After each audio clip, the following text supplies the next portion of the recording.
দুর্গাপূজার সময় একই মন্দিরে চণ্ডী ও মনসা পূজা। আর এই পূজা দীর্ঘদিন ধরে করে আসছেন মাথাভাঙ্গা ১ নং ব্লকের শিকারপুর গ্রাম পঞ্চায়েতের নবীনের দোলা এলাকার সন্তোষ কুমার বর্মনের পরিবার। জানা গেছে, দীর্ঘদিন আগে সন্তোষ বাবুর বাবা চলভোলা বর্মন পুত্র সন্তানের জন্য মানত করেছিলেন। ৮ জন কন্যা সন্তানের পর পুত্র সন্তান মেলায় মনস্কামনা পূর্ণ হয়। এরপর তিনি বাড়িতেই দুর্গাপূজার সময় মন্দিরে শুরু করেন চণ্ডী ও মনসা পূজা। দুর্গাপূজার সময় বর্মন বাড়িতে ৫ দিন ধরে মন্দিরে চলে পুজো। তবে দেবী দুর্গার ১০ হাত থাকলেও চণ্ডীর ৮ হাত থাকে। পাশাপাশি একই মন্দিরে মনসা ও চণ্ডী পুজো হয়, তাই গ্রামীণ ভাষায় মারাই চণ্ডী পুজো বলে থাকেন। পুজোর আগে বলির প্রথা থাকলেও বর্তমানে আর পুজোয় বলি হয় না। সাধারণ মানুষের মনস্কামনা পূরণ হলে দেবীর প্রতি হাঁস, কবুতর সহ বিভিন্ন গবাদি পশু উৎসর্গ করেন। তবে একাদশীর দিন পশু বলি দেওয়া হয়। চলভোলা বর্মন ব্যবসায়ী ছিলেন, পাট তামাকের ব্যবসা করতেন, এমনকি প্রায় ২৫০ বিঘা জমি ছিল তার। তাই আগের মতো ঘটা করে পুজো না হলেও এখন নিয়ম নিষ্ঠায় কোনো খামতি থাকে না বলে জানান পরিবারের সদস্যরা। সন্তোষ কুমার বর্মন জানান, দুর্গার ১০ হাত, তবে চণ্ডীর ৮ হাত থাকে। বিষহরি গানও হয়। বেহুলার লক্ষ্মীর জীবন কাহিনী অভিনয়ের মাধ্যমে ফুটিয়ে তোলা হয়। এখানে দূর দূরান্ত থেকে সাধারণ মানুষ এখানে ভিড় জমান বলে তিনি জানান।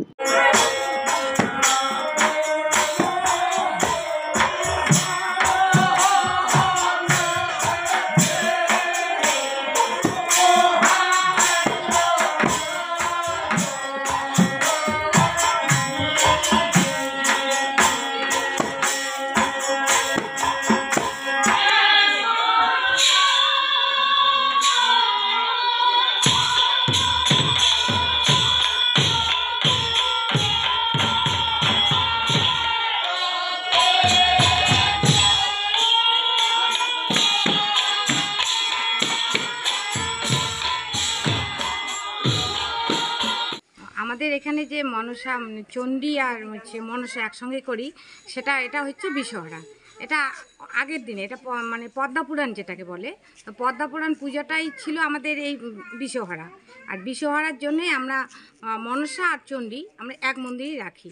কিন্তু এই দুর্গাপুজোর সময় যে করি, সেটা এই সময় এই পূজাটা অন্য সময় করলেও হবে, কিন্তু আমার শ্বশুরমশাই শ্বশুরমশাই এই দুর্গাপুজোর সময় এই পুজোটা করেছেন। ওই যে আমার দিদিরা সবচেয়ে আগে তো বেশি। হ্যাঁ, কয় দিদি আপনার? আমার ৮ বোন। ৮ দিদি মানে বোন, দিদি হচ্ছে ৭ জন। হ্যাঁ, আর দিদি হচ্ছে ৭ আর বোন হচ্ছে ১। এই ৮ জন আমার বোন টোটাল। তা বাবার একটা দীর্ঘদিন হয়তো ছেলে পেলে নাই, সেই অনুপাতে মনস্কামনা একটা করছে মায়ের কাছে। তারপরে তো দাদা আসলো, তারপরের থেকে এই পুজো চালু হলো। হ্যাঁ, পুজো চালু হলো। আচ্ছা, এখন ১০০ মোটামুটি পার হয়ে যাবে এমন হতে পারে। আচ্ছা, তখন থেকে আপনারা এই পুজো করে আসছেন?